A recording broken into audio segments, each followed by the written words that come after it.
ఆదికాండం. ఆది అనే పదానికి మూలం లేక మొదలు అని అర్థం. ఈ పుస్తకం విశ్వ సృష్టి గురించి, మానవజాతి ఆరంభం గురించి, లోకంలో పాపం, శ్రమ మొదలు కావడం గురించి వివరిస్తోంది. ఇంకా ఈ పుస్తకం దేవుడు మానవులతో ఎలా ప్రవర్తించాడో వివరిస్తోంది.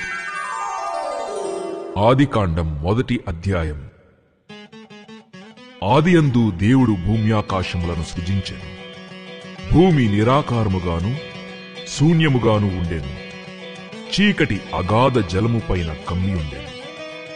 దేవుని ఆత్మ జలములపైన అల్లాడుచుండెను. దేవుడు వెలుగు కమ్మని పలుకగా వెలుగు కలిగెను. వెలుగు మంచిదైనట్లు దేవుడు చూచెను. దేవుడు వెలుగును చీకటిని వేరుపరచెను. దేవుడు వెలుగునకు పగలనియు చీకటికి రాత్రి అనియు పేరు పెట్టెను. అస్తమయమును ఉదయమును కలుగగా ఒక దినమాయెను. మరియు దేవుడు జలముల మధ్య ఒక విశాలము కలిగి ఆ జలములను ఈ జలములను వేరుపరచునుగాకని పలికెను. దేవుడు ఆ విశాలము చేసి విశాలము క్రింది జలములను విశాలము మీద జలములను వేరుపరపగా ఆ ప్రకారమాయెను.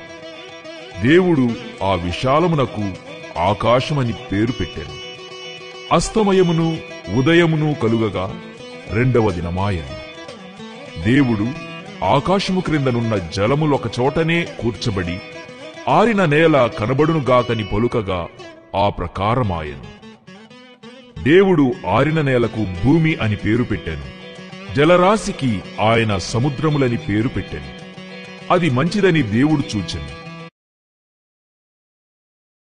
దేవుడు గడ్డిని విత్తనములిచ్చు చెట్లను భూమి మీద తమ తమ జాతి ప్రకారము తమలో విత్తనములు గల ఫలములిచ్చు ఫలవృక్షములను భూమి మొలిపించుగాకని పొలుకగా ఆ ప్రకారమాయెను. భూమి గడ్డిని తమ తమ జాతి ప్రకారము విత్తనములిచ్చు చెట్లను తమ తమ జాతి ప్రకారము తమలో విత్తనములు గల ఫలవృక్షములను మొలిపింపగా అది మంచిదని దేవుడు చూచెను. అస్తమయమును ఉదయమును కలుగగా మూడవ దినమాయెను. దేవుడు పగటిని రాత్రిని వేరుపరచునట్లు ఆకాశ విశాలమందు జ్యోతులు కలుగునుగాకనియు అవి సూచనలను కాలములను దిన సంవత్సరములను సూచించుటకై యుండుగాకనియు భూమి మీద వెలిగించుటకు అవి ఆకాశ విశాలమందు జ్యోతులైయుండుగాకనియు పలికెను. ఆ ప్రకారమాయెను. దేవుడు ఆ రెండు గొప్ప జ్యోతులను అనగా పగటిని ఏలుటకు పెద్ద జ్యోతిని రాత్రిని ఏలుటకు చిన్న జ్యోతిని నక్షత్రములను చేసెను. భూమి మీద వెలుగిచ్చుటకును పగటిని రాత్రిని ఏలుటకును వెలుగును చీకటిని వేరుపరచుటకును దేవుడు ఆకాశ విశాలమందు వాటినుంచెను.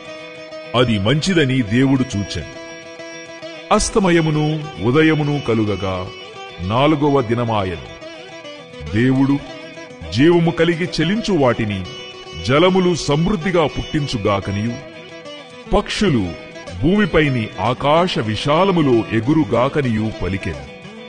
దేవుడు జలములలో వాటి వాటి జాతి ప్రకారము జలములు సమృద్ధిగా పుట్టించిన మహామత్స్యములను జీవము కలిగి చలించు వాటినన్నిటినీ దాని దాని జాతి ప్రకారము రెక్కలు గల ప్రతి పక్షిని సృజించెను. అది మంచిదని దేవుడు చూచెను. దేవుడు మీరు ఫలించి అభివృద్ధి పొంది సముద్ర జలములలో నిండియుండుడనియు పక్షులు భూమి మీద విస్తరించుగాకనియు వాటిని ఆశీర్వదించెను. అస్తమయమును ఉదయమును కలుగగా ఐదవ దినమాయెను.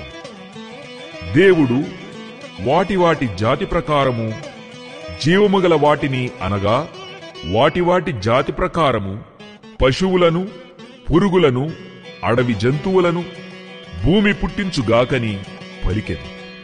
ఆ ప్రకారమాయెను. దేవుడు ఆయా జాతుల ప్రకారము అడవి జంతువులను ఆయా జాతుల ప్రకారము పశువులను ఆయా జాతుల ప్రకారము నేలను ప్రాకు ప్రతి పురుగును చేసెను. అది మంచిదని దేవుడు చూచెను. దేవుడు మన స్వరూపమందు మన పోలిక చొప్పున నరులను చేయుదము. వారు సముద్రపు చేపలను ఆకాశ పక్షులను పశువులను సమస్త భూమిని భూమి మీద ప్రాకు ప్రతి జంతువును ఏలుదురుగాకనియు పలికెను. దేవుడు తన స్వరూపమందు నరుని సృజించెను. దేవుని స్వరూపమందు వాని సృజించెను. స్త్రీనిగాను పురుషునిగాను వారిని సృజించెను. దేవుడు వారిని ఆశీర్వదించెను. ఎట్లనగా, మీరు ఫలించి అభివృద్ధి పొంది విస్తరించి భూమిని నిండించి దానిని లోపరుచుకొనుడి. సముద్రపు చేపలను ఆకాశ పక్షులను భూమి మీద ప్రాకు ప్రతి జీవిని ఏలుడని దేవుడు వారితో చెప్పెను. దేవుడు, ఇదిగో, భూమి మీదనున్న విత్తనములిచ్చు ప్రతి చెట్టును, విత్తనములిచ్చు వృక్ష ఫలముగల ప్రతి వృక్షమును మీకిచ్చి ఉన్నాను. అవి మీకు ఆహారమగును. భూమి మీద నుండు జంతువులన్నిటికిని, ఆకాశ పక్షులన్నిటికిని, భూమి మీద ప్రాకు సమస్త జీవులకును పచ్చని చెట్లన్నీయు ఆహారమగునని పలికెను. ఆ ప్రకారమాయెను.